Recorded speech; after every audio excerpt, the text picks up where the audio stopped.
This is Charlie Parsons for the Stomping Ground, live on DAZN and powered by Wow Hydrate, as he drinks a drip right on cue. That wasn't premeditated in the slightest. Eduardo! Not at that moment, but you know. It's been a minute. How are you, boy? I'm good. I've missed Just getting over your cringe selfies. What cringe selfies? I don't know, one you posted the other day. The little red carpet number at the sports industry. I nearly posted it, but I was like... I love it. What you should have done, because the followers. And do you know what I find as well? I find your Twitter is you the don't most... follow me, and you always say it's cringe. No, because it comes up for you, so I always see him, right? The most cringe Twitter handle I've ever seen. Because you're like... Oh. Who would have thought Parsons, this is because you do that third person thing, who would have thought Parsons would be on the red carpet tonight? Fuck off, mate. No one's interested, no one's bothered. And you used to be a young kid that everyone was going, good luck. Oh, it's great to see him out there. Now everyone thinks you're a prick. Prick? Yeah, they do, mate. I will never mince my words with you. You never have? Everybody used to say, I love Park. Like, what? He's such a nice kid. Was that not the same as a young Edward John Hearn rising through the ranks, true. and then they went absolute bell end? Mate, all of a sudden you're comparing yourself to me. No, I didn't compare myself to you. Yes, you did. I wasn't that same as you, me and you. Yeah, I was like you. You know, I'm like you were coming through the ranks. Jesus Christ. What's this little number? I don't know what it was. It's a bit of a mix and match today, to be honest with you. It's a bit of Tom Sweeney, a little bit of Arn. Yeah, a bit of a mix and match, really, mate. I'm very, very versatile in terms of my dress sense. Do you think you're a little bit too versatile at times? Do you know what it is, in all honesty? And you are so many years away from this. When you're comfortable in yourself and you are just a goat, yeah, you don't... Like, I used to get changed when I was your age and older, and I'll be like in the mirror and I'll be like, oh, is that the right I mean, you've got turn-ups on your jeans. I don't know what they are.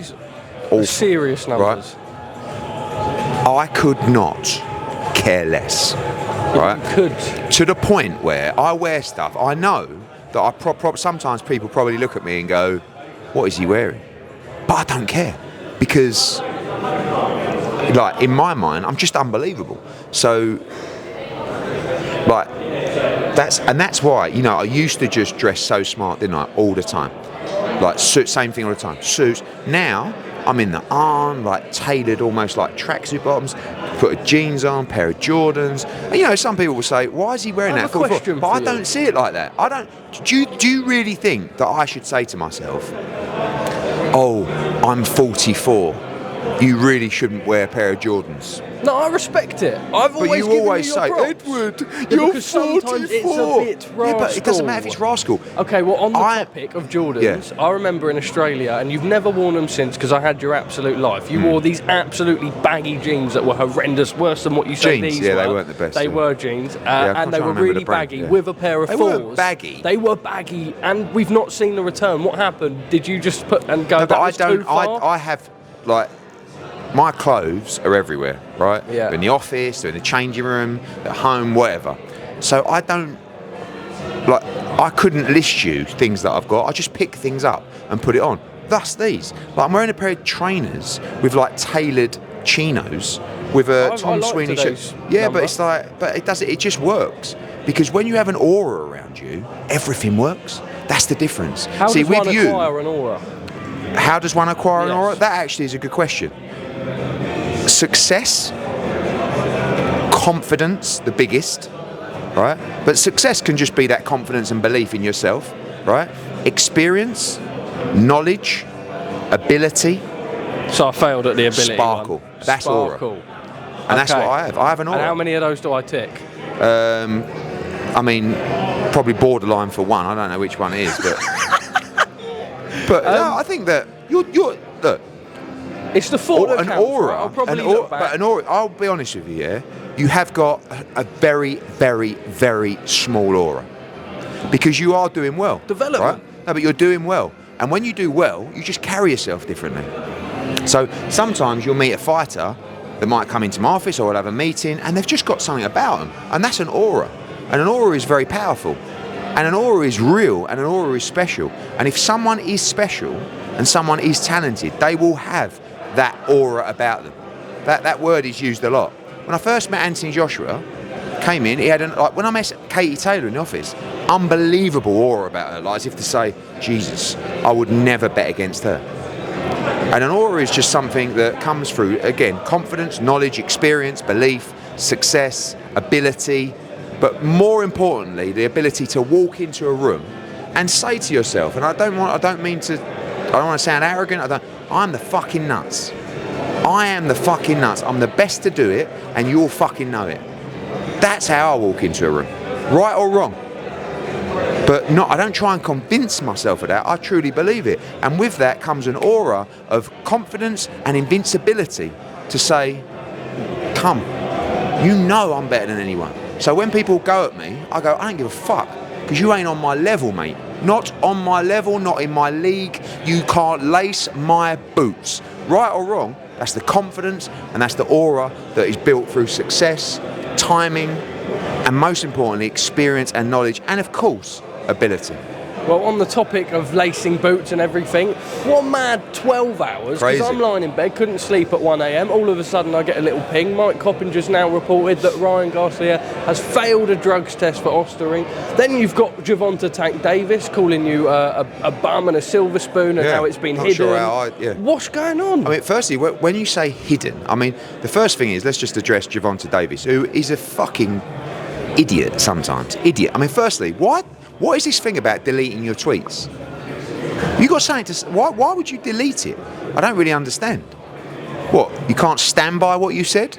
You were told to take it down? You weren't sure you should have said it? Leave your tweets up. That's the first thing, right? Secondly, what? So I collected Ryan Garcia's bloods and sent them to the VADA laboratory. I mean, you do know I've had a lot of fighters that have failed VADA drugs tests. I've been on both sides of the fence here, and I know exactly how this will play out. This is the situation, plain and simple. Ryan Garcia had performance-enhancing drugs in his system. He failed 2 VADA tests. When you say, how would you not have you let the fight go ahead? They were taken, as I understand it, on Friday and Saturday.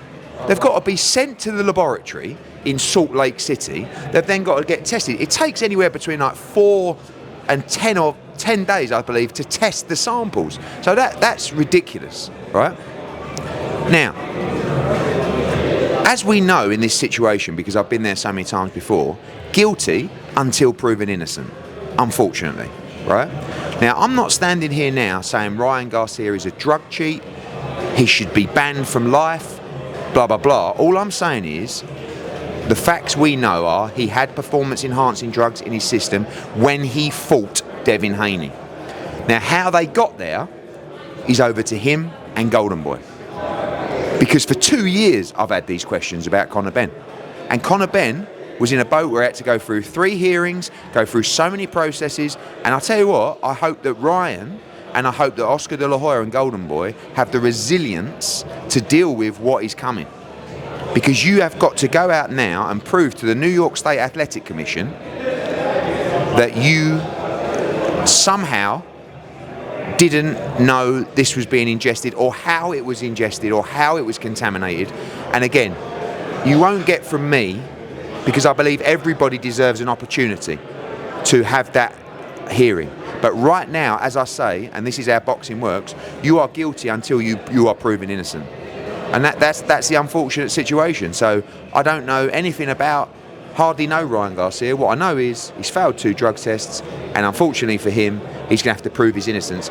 The one thing I will say is the New York State Athletic Commission are very stringent, very strict, and they will conduct a thorough investigation. I spoke to Devin Haney last night. In his mind, he's absolutely furious. The guy came in 3.5 pound overweight and had performance-enhancing drugs in his system. You know, he will want the contest to be an immediate no contest, for that to be scrubbed off the card, you know.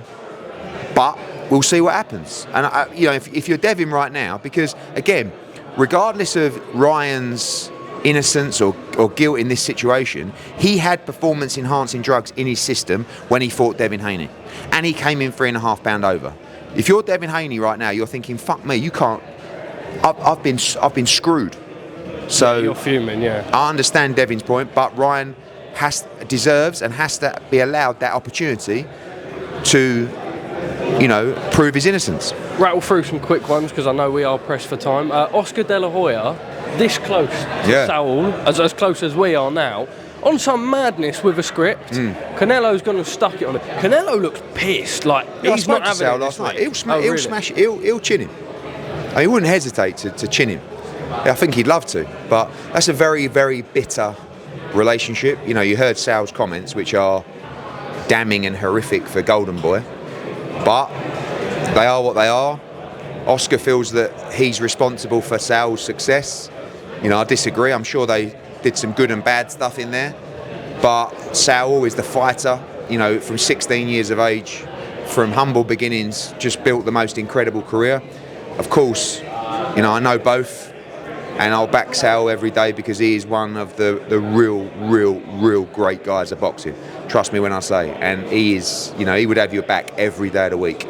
So part of it from Oscar is his bitterness towards Sal, which we've seen for many years, and part of it is probably the mind games to try and rattle him before the Jaime Munguia fight, which, by the way, I think is a tremendous fight. Tyson, who wins that quickly? I think it's a really tough fight. Canelo wins, in my opinion, but I don't think it's going to be easy. Tyson Fury, Oleksandr Usyk. We are 2-ish weeks away. Unbelievable, 2 weeks on Saturday. Another little Riyadh trip, and then followed by another one shortly after. Break it down for me. Obviously, you're going to want the Brit to win. Yeah. However, it almost feels hard to doubt Oleksandr Usyk. Yeah, I find it difficult to bet against Oleksandr Usyk. You know, I do think it's a pure 50-50 fight. I am 1,000,000% supporting Tyson Fury, regardless of the respect that I have for Usyk. I go back and forwards. My latest was Usyk. I don't know. I want to see him on fight week. You know, it's an amazing night of boxing in Riyadh. You know, you've got some great fights on the undercard as well. Pataya Bradis, Caldina Kakachi, Frank Sanchez as well against Caballero. It's a brilliant fight.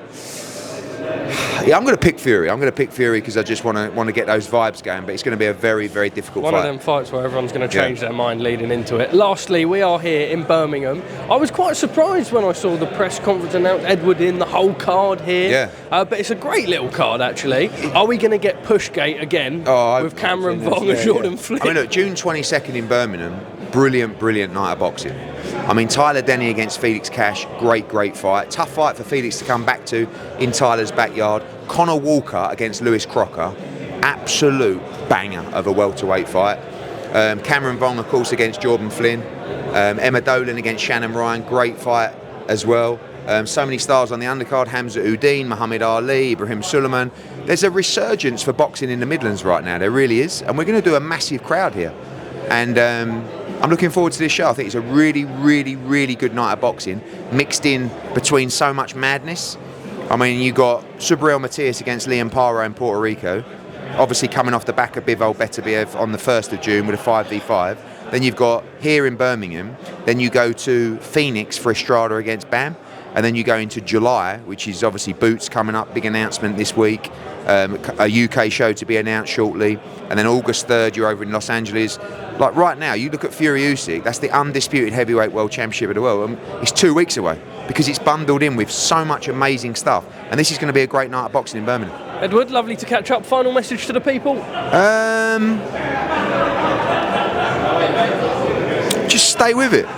Stay with it, and let's keep putting pressure on the government, and particularly the Mayor of London, to sort out this mess that's going on in the country right now, because I'm sick and tired of like what has happened to our country, where a kid can lose his life of 13 or 14 and the next day he's actually forgotten. Like, where's the uproar gone?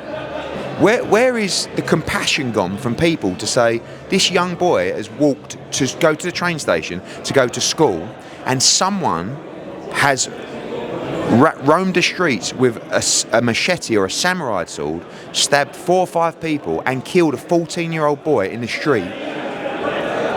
And it's like, it's another one. It's another one. And it ain't good enough.